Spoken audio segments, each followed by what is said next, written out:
सर्वेभ्यो नमो नमः। अद्याहं भवद्भ्यो महर्षेः माण्डव्यस्य कथां श्रावयामि। एषा कथा महाभारते आदिपर्वणि षडधिकशततमे अध्याये वर्णिता अस्ति। महर्षिः माण्डव्यः एको महान् तपस्वी धैर्यवान् सर्वज्ञश्च आसीत्। बभूव ब्राह्मणः कश्चिन् माण्डव्य इति विश्रुतः। धृतिमान् सर्वधर्मज्ञः सत्ये तपसि च स्थितः। स नियमितरूपेण स्वस्य आश्रमात् बहिः कस्यचित् वृक्षस्य मूले मौनव्रतम् आस्थाय ऊर्ध्वबाहुः सन् कठोरं तपः आचरति स्म। कदाचित् केचन चौराः राजभवनात् बहूनि रत्नानि धनानि च अचोरयन्। राजभटाः तेषां चौराणाम् अनुगमनम् अकार्षुः। भयभीताः ते तस्कराः धावं धावं महर्षेः माण्डव्यस्य आश्रमं प्राप्ताः। ते च राजप्रासादात् समानीतं धनराशिम् आश्रमस्य कस्मिंश्चित् कोणे क्षिप्तवन्तः।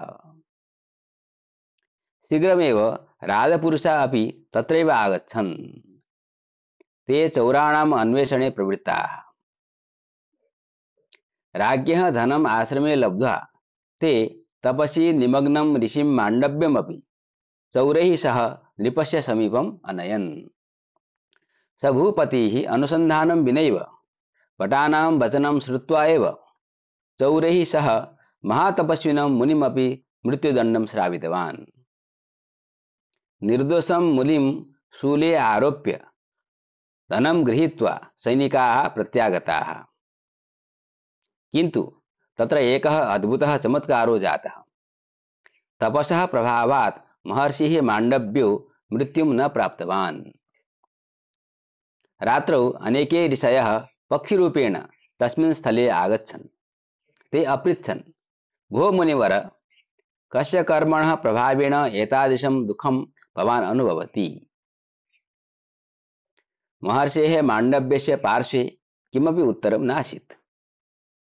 स न जानाति स्म यत् कस्य पापस्य कारणेन शूले आरोहणं जातं, यतोहि सः ज्ञात्वा न किञ्चन पापकर्म अकरोत्।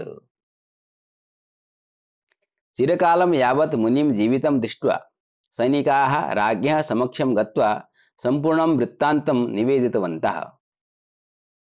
राजा सर्वं वृत्तान्तं श्रुत्वा सन्तप्तः अभवत्।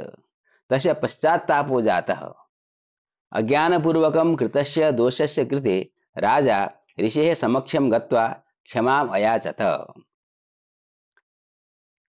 राज्ञः याचनया मुनिः प्रसन्नः अभवत्।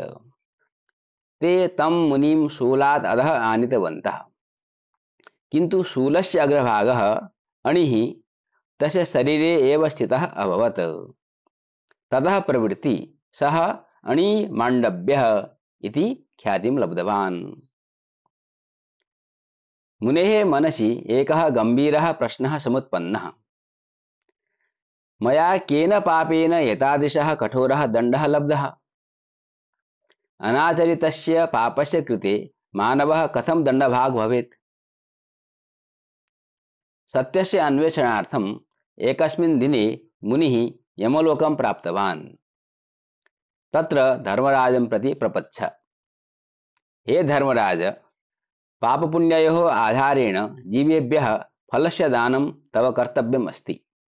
किन्तु मम कः अपराधः? यस्य कारणेन एवं विधं दुःखं मया लब्धम्? मुनेः प्रश्नं श्रुत्वा धर्मराजः उत्तरं दत्तवान्।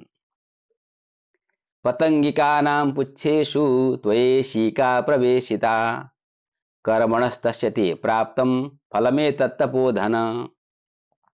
अर्थात मुनिवर, बाल्ये त्वया पतंगिकानां पुच्छेषु सूचिका वेदिता, तस्यैव कर्मणः इदं फलमस्ति।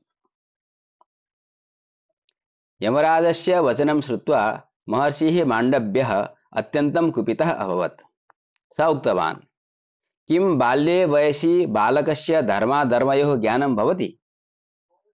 अज्ञात्वा कृतस्य कर्मणः फलरूपेण प्राप्तः एषः कठोरदण्डः अन्याय एव। तत्क्षणमेव मुनिः यमराजं सप्तवान्, हे धर्मराज, त्वया पृथिव्यां दासीपुत्ररूपेण जन्म ग्राह्यम्। अनन्तरं मुनिः एकं धर्मसम्बद्धं नियममपि समुद्घोषितवान् यत् 14 वर्षाणि यावत् अज्ञात्वा कृतस्य कर्मणः दोषो न भवति इति। मुनेः शापप्रभावेण धर्मराज एव महाभारतकाले विदुररूपेण जन्म लब्धवान्। विदुरः धर्मराजस्य अंशावतारः, अतएव अतीव ज्ञानवान् धर्मिष्ठश्च आसीत्। कथां श्रुतवद्भ्यो भवद्भ्यो धन्यवादाः। कथामेताम् अन्येभ्योऽपि श्रावयन्तु। हर हर महादेव।